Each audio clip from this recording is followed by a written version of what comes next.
শুনছেন আপনাদের সবাইকে সালাম এবং শুভেচ্ছা। আপনারা জানেন যে বাংলাদেশে একটি সংবাদ ইতিমধ্যেই প্রকাশিত হয়েছে, সেটা হচ্ছে আওয়ামী লীগের খুনি যারা আওয়ামী লীগ সরকারের সময় দাম্ভিকতার সাথে বাংলাদেশ চালিয়েছে, সেই ওবায়দুল কাদের, যিনি সরাসরি 5ই আগস্ট তথা জুলাই বিপ্লবের সময় তিনি মানুষকে গুলি করার নির্দেশ দিয়েছিলেন, মারার নির্দেশ দিয়েছিলেন। তিনি নিজ দায়িত্বে গুলি বর্ষণ করবেন বলে হুমকি দিয়েছিলেন। সেই ব্যক্তিটি বাংলাদেশে আরাম আয়েসে নাকি 3 মাস কাটিয়ে খুব সুন্দরভাবে ভারতে গিয়ে পৌঁছেছেন এবং তিনি এখন সেই দেশে অবস্থান করছেন বলে প্রকাশ পেয়েছে আজকের একটা রিপোর্টে। বাংলাদেশে যেই লোক শেখ হাসিনার পরে অপরাধী, তথা আপনি যদি শেখ হাসিনাকে 1 নম্বর অপরাধী মনে করেন, তাহলে তিনি হচ্ছেন বাংলাদেশের 2য় নম্বর অপরাধী।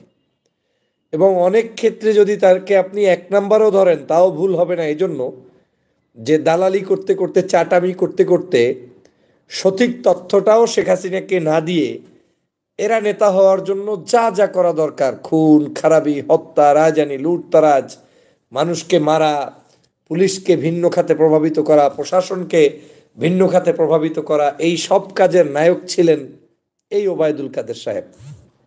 তিনি খবরটা এখন পর্যন্ত সত্য না হোক, সেটাই আমি কামনা করি যে তিনি এই দেশেই থাকুক, দেশেই তাকে গ্রেপ্তার করা হোক। কিন্তু খবরের সত্যতা যদি ঘটে যায়, তার প্রমাণ হচ্ছে যে তিনি এখন আরামে ভারতে গিয়ে অবস্থান করছেন।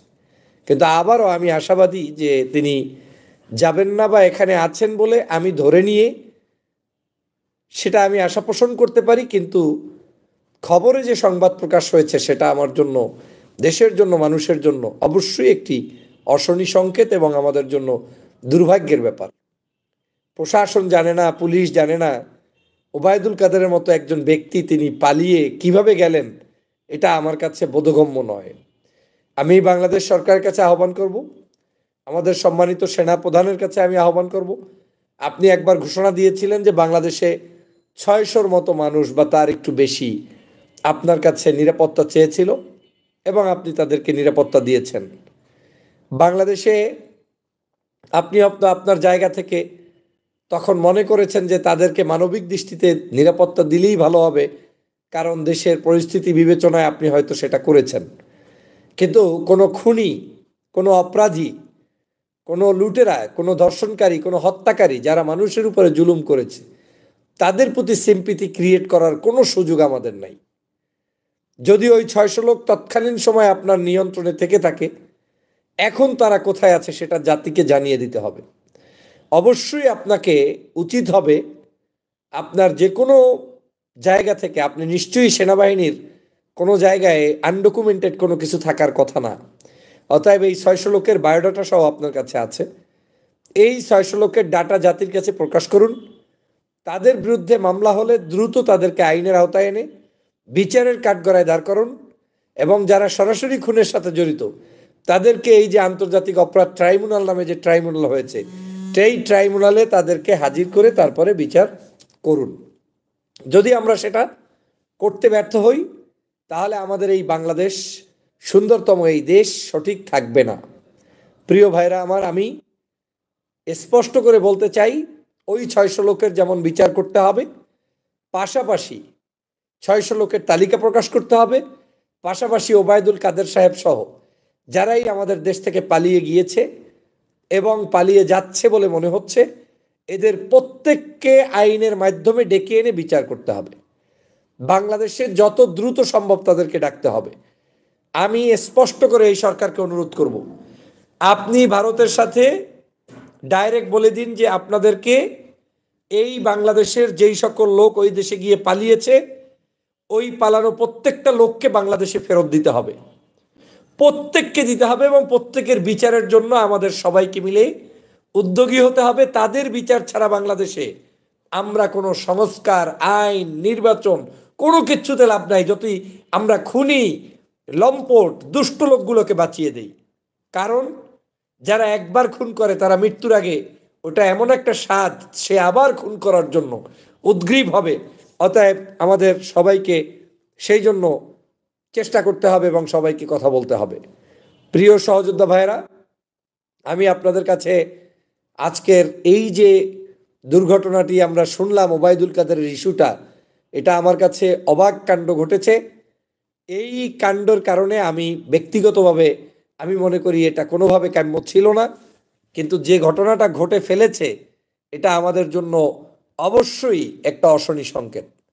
কারণ এই অভদ্র কিংবা ভদ্র, আপনি বলেন, ভদ্র তো বলার সুযোগ নেই, এই খুনি ওবায়দুল কাদের তিনিই কিন্তু সরাসরি পুলিশকে নির্দেশ দিয়েছেন। এমনকি সংবাদ সম্মেলন করে চটাং চটাং করে বক্তব্য দিয়ে বলেছিলেন যে বাংলাদেশে একেবারে ডাইরেক্ট পুলিশ কিন্তু শ্যুট করবে। এই শব্দই বলেছে যে শ্যুট করার নির্দেশ দেওয়া হয়েছে, অতএব কেউ সামনে যেন না যায়, সামনে যেন না বের হয়।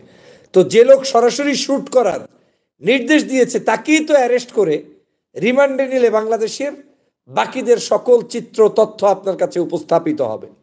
অতএব আওয়ামী লীগের এই খুনিদেরকে বাঁচানোর কোনো সুযোগ নেই। আমি এখনো বিশ্বাস করি যে বাংলাদেশের এই সরকারের মধ্যে ঊর্ধ্বতন ব্যক্তিরা এই সকল অপকর্মের সাথে জড়িত থাকবেন না। কিন্তু যদি এই দেশবাসী প্রমাণ পায় যে আপনাদের কোনো ধরনের জড়িত থাকার অভিযোগ আছে, কিংবা আপনারাও এই ধরনের লুটেরাদেরকে, এই ধরনের খুনিদেরকে বাঁচানোর জন্য মরিয়া হয়ে আছেন, তাহলে এই দেশের জনগণ কিন্তু ছাড়বে না। ওই জুলাই বিপ্লব শেষ হয়েছে বলে সব বিপ্লব বন্ধ হয়ে যাবে তা কিন্তু নয়। ভবিষ্যতে এদেরকে যারা প্রশ্রয় দিয়েছে সেই দোসরদেরকেও কিন্তু শায়েস্তা করা হবে বাংলার মাটিতে। অতএব সাবধান হয়ে যান। বাংলাদেশের মানুষের আবেগ নিয়ে খেলা করার কোনো সুযোগ নেই। বাংলাদেশের জনগণের সাথে শয়তানি করার কোনো সুযোগ নেই। জনগণ এখন একটা জিনিস দেখতে চায়, সেটা হচ্ছে শেখ হাসিনার বিচার, তার ফাঁসি, এবং এই আওয়ামী লীগের যারা খুনের সাথে জড়িত তাদের ফাঁসি, এবং অবৈধভাবে যারা এতদিন ক্ষমতায় ছিল তাদেরকে বিচারের কাঠগড়ায় নিয়ে আসা। খুনের বদলে খুন, যারা খুন করেছে এই খুনিদেরকে কোনো ক্ষমা করার সুযোগ নাই। তাদেরকে অবশ্যই বিচারের কাঠগড়ায় দাঁড় করিয়ে জাতির কাছে তাদেরকে প্রশ্নবিদ্ধ করতে হবে। জাতির হৃদয়ের রক্তক্ষরণ যদি একটু হলেও কমাতে চান তাহলে তাদেরকে বিচার করতে হবে। অতএব এই ইস্যুতে কোনো ছাড় নাই। এর বাইরে আপনার সাথে আমার অনেক ইস্যুতে ছাড় হতে পারে। নির্বাচন 5 দিন আগে হবে না পরে হবে, কে কোন দল করবে, কি করবে করবে না, কে ক্ষমতায় আসবে কখন আসবে, ভিন্ন জিনিস। কিন্তু এই ফেসিবাদের দোসর যারা খুনি তাদের বিচারের ব্যাপারে কোনো ছাড় দেওয়ার সুযোগ নাই। আমি সরকারকে ধন্যবাদ জানাই যে আপনারা ওই যে কি বলে আমাদের বিডিআর হত্যাকাণ্ডের ব্যাপারে নতুন করে তদন্ত কমিটি করতে যাচ্ছেন। আমি স্পষ্ট করে বলতে চাই, এই তদন্ত কমিটিতে পার্শ্ববর্তী দেশ ভারতের কোনো মদতপুষ্ট ব্যক্তি দায়িত্ব পেতে পারবে না, পারবে না, পারবে না। এমন তদন্ত কমিটি করতে হবে যারা নিরপেক্ষ তদন্ত করে আমার এই ভাইদেরকে সুষ্ঠু সুন্দরভাবে তদন্তের মাধ্যমে বিচার প্রক্রিয়া করবে। কারণ একদিকে 57 জন অফিসারকে ওই সময় হত্যা করেছে পরিকল্পিতভাবে, আবার একই দিকে একই জায়গায় নির্দোষ পিপলদেরকে আজকের মামলার আসামি করে তাদেরকে এই প্রায় যুগ হয়ে যাচ্ছে, 1 যুগ, তাদেরকে সেখানে জুলুম করে জেলের মধ্যে বন্দি রাখছে এবং হাজার হাজার ফ্যামিলি আজকের বিপদগ্রস্ত। অতএব এই তদন্ত কমিটির আমি সুষ্ঠু তদন্ত দাবি করি এবং তদন্ত কমিটিকে নিশ্চয়ই একটা সুন্দর তদন্ত কমিটি হতে হবে যারা ন্যায়নিষ্ঠার সাথে বিচার করবে। এবং আমি মনে করি এই বিডিআর বিদ্রোহের মূল সেখানেও নির্দেশদাতা শেখ হাসিনা এবং তৎকালীন সময়ের যারা দায়িত্বে ছিলেন তাদেরকে বিচারের কাঠগড়ায় নিয়ে আসতে হবে। পাশাপাশি আপনারা জানেন সরকার আজকের দুটি ডিসিশন নিয়েছে। এক হচ্ছে বাংলাদেশের বর্তমান যে দুর্নীতি দমন কমিশন রয়েছে, এই কমিশন ইতিমধ্যেই শেখ হাসিনার 80,000 কোটি টাকা আপনার দুর্নীতির তদন্তের জন্য নেমেছে। শেখ হাসিনা, শেখ রেহানা, জয় এবং আপনার পুতুল কি বলে আর একটা হচ্ছে তার যে শেখ রেহানার মেয়ে, এদের ব্যাপারে তদন্ত শুরু হয়েছে এবং এই তদন্ত প্রক্রিয়া চলবে। আমি স্পষ্ট করে বলতে চাই তাদের এই তদন্ত করতে হবে এবং যে সকল ব্যক্তিরা বিভিন্ন সময় এই দুর্নীতি করেছে আওয়ামী লীগের প্রত্যেককে সেখানে অবশ্যই আমাদের তাদের বিচারের কাঠগড়ায় দাঁড় করাতে হবে এবং তাদেরকে তদন্ত করে আইনের মাধ্যমে এই যে হাজার হাজার কোটি টাকা লোপাট করেছে, দুর্নীতি করেছে, এই ৮০,০০০ কোটি টাকা তো এটা তো একটা জায়গা ৯টা প্রজেক্টে। আপনারা জানেন যে বিদ্যুৎ কেন্দ্র, তারপরে আপনার ওই কি বলে মানে উন্নয়ন প্রজেক্ট, এটা সেটা বেপচা, এরকম করে প্রায় ৮টা প্রজেক্ট ৯টা প্রজেক্টের এত হাজার কোটি টাকা, কিন্তু এর বাহিরে কত কোটি কোটি টাকা যে তারা লোপাট করেছে সেটার বিচার করতে হবে। এবং আজকের একটি জিনিস নতুন করে এসেছে সংবাদ মাধ্যমে, সেটা হচ্ছে তত্ত্বাবধায়ক সরকার আবার নতুন করে পুনর্বহাল। আমি এই তত্ত্বাবধায়ক সরকার পুনর্বহালই শুধুমাত্র নয়, বরং এই তত্ত্বাবধায়ক সরকার প্রথা যারা বাতিল করেছিল, বিগত দিনে যারা বিভিন্ন ধরনের অ্যাক্টিভিটিস করে এই ধরনের অপকর্ম করেছিল, তাদেরকে বিচারের কাঠগড়ায় আনতে হবে এবং তাদেরকেও বিচার করতে হবে। সেই জন্য আমি উদাত্ত আহ্বান জানাই, বাংলাদেশের আওয়ামী লীগের কোনো অস্তিত্ব, আওয়ামী লীগের কোনো নাম নিশানা রাখা যাবে না। যারা রাখবে তাদেরকেও প্রতিরোধ করতে হবে, প্রতিহত করতে হবে এবং প্রতিরোধের মধ্য দিয়ে বাংলাদেশের নাগরিকদের অধিকার প্রতিষ্ঠা করতে হবে। চোর, লুটেরা, গুন্ডা, খুনি এই আওয়ামী লীগের স্থান বাংলাদেশে হওয়ার কোনো সুযোগ নেই। আমাদেরকে সেজন্য সজাগ দৃষ্টি রাখতে হবে। সবাই ভালো থাকবেন, সুস্থ থাকবেন, লাইভটি শেয়ার করে দিবেন। ওবায়দুল কাদেরের গ্রেপ্তার সহ তাদের অন্য যত ধরনের দোষর আছে তাদেরকে গ্রেপ্তারের উদাত্ত আহ্বান জানিয়ে আমার লাইভ এখানেই শেষ করছি। আল্লাহ হাফেজ। আসসালামু আলাইকুম ওয়া রাহমাতুল্লাহি ওয়া বারাকাতুহু। প্রিয় দর্শক শ্রোতা, ইতিমধ্যে গণ অভ্যুত্থানের বিপ্লবী কন্যাদের কথা শুনলেন প্রধান উপদেষ্টা। গণ অভ্যুত্থানের বিপ্লবী কন্যাদের কথা শুনলেন প্রধান উপদেষ্টা। জুলাই আগস্টে বাংলাদেশের ইতিহাসে নজিরবিহীন গণ অভ্যুত্থান সংগঠিত হয়। এতে শিক্ষার্থী থেকে শুরু করে নানা বয়সী নারীদের ব্যাপক অংশগ্রহণ ছিল। সেই উত্তাল ও বিভীষিকাময় আন্দোলনে অংশ নেওয়া নারীদের সঙ্গে কথা বলছেন প্রধান উপদেষ্টা ডক্টর মোহাম্মদ ইউনূস স্যার। মঙ্গলবার 10 ডিসেম্বর জুলাইয়ের কন্যারা আমরা তোমাদের হারিয়ে যেতে দেব না শিরোনামে রাজধানীর ওসমানী স্মৃতি মিলনায়তনে প্রধান উপদেষ্টার সঙ্গে সময়ের সাহসী নারীদের সাক্ষাতের আয়োজন করে মহিলা ও শিশু বিষয়ক মন্ত্রণালয়। এ সময় উপদেষ্টা নারী শিক্ষার্থীদের নিজেদেরও সুন্দর ভবিষ্যৎ বিনির্মাণে উৎসাহ উদ্দীপনা দেন এবং তাদের আশা আকাঙ্ক্ষা ও নানা দাবির কথা শোনেন। অনুষ্ঠানে প্রধান উপদেষ্টা বলেন, আজ অনেক উচ্ছ্বাসের দিন, ক্ষোভের দিন, ইমোশনের দিন। আজ সব একসঙ্গে প্রকাশ করার দিন। উচ্ছ্বাস আছে বলেই তো আমরা এখানে আছি। উচ্ছ্বাস ক্ষোভ না থাকলে আমরা তো মানুষ হিসাবে বেঁচে থাকতে পারতাম না। এগুলো আছে, থাকবে, যখনই দরকার তখনই প্রকাশ করব। যখন যেখানে যতটুকু দরকার ততটুকু প্রকাশ করব, সেই শক্তি যেন আমাদের থাকে। জুলাই আগস্টের বিপ্লবে নারীদের উদ্দেশ্যে অধ্যাপক ইউনূস বলেন, আজ তোমাদের সাক্ষাৎ পেয়েছি, এটা আমার জন্য ঐতিহাসিক দিন।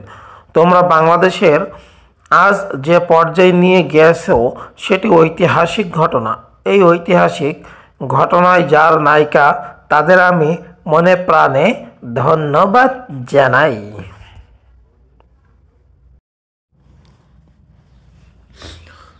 প্রিয় দর্শক শ্রোতা, ইতিমধ্যে সব দলকে নিয়েই সরকার গঠন করতে চায় তারেক রহমান, বিএনপি।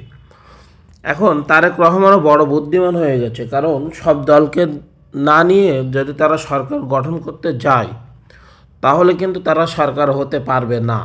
এজন্য তারা এটা বুদ্ধিমানী কাজ করছে। বিএনপির ভারপ্রাপ্ত চেয়ারম্যান তারেক রহমান বলছেন, দেশকে পুনর্গঠন করতে হলে বিএনপি একা পারবে না, সবাইকে সঙ্গে নিয়ে এজন্য কাজ করতে হবে। তাই আমরা জাতীয় সরকারের কথা বলছি, আন্দোলনরত সেই দলগুলো ছিলাম, একসঙ্গে আমরা আন্দোলন করছি। আমরা চাই সব দলকে নিয়ে এমন একটি সরকার গঠন করতে যাতে মানুষ তাদের মতামত রাখতে এবং সবাই মিলে কাজ করতে পারবে। রোববার 8 ডিসেম্বর বিকেলে রংপুর রাষ্ট্র সংস্কারের বিএনপি 31 দফা সংক্রান্ত এক কর্মশালায় ভার্চুয়ালি অংশ নিয়ে প্রধান অতিথির বক্তৃতায় তিনি এসব কথা বলেন। জেলা শিল্পকলা একাডেমি অডিটোরিয়ামে রাষ্ট্র কাঠামো মেরামতের 31 দফা জনসম্পৃক্তি বিষয়ক ও কর্মশালার আয়োজন করে বিএনপি প্রশিক্ষণ বিষয় কমিটি। প্রিয় দর্শক শ্রোতা, তো এখানে তারেক রহমানের এই মন্তব্য আপনারা কোন দিক ঘিরে দেখছেন অবশ্যই অবশ্যই কমেন্ট করবেন। এবং তারেক রহমান যে সব দলকে নিয়ে আবারও সরকার গঠন করতে চায়, কিন্তু কেন তিনি সব দলকে নিয়ে সরকার গঠন করতে চাচ্ছে, কিন্তু কেন তারা একারা গঠন করতে চাচ্ছে না? এটা কি তাদের বুদ্ধিমানতা নয়? যদি বুদ্ধিমান হয়ে থাকে অবশ্যই কমেন্ট করবেন। এবং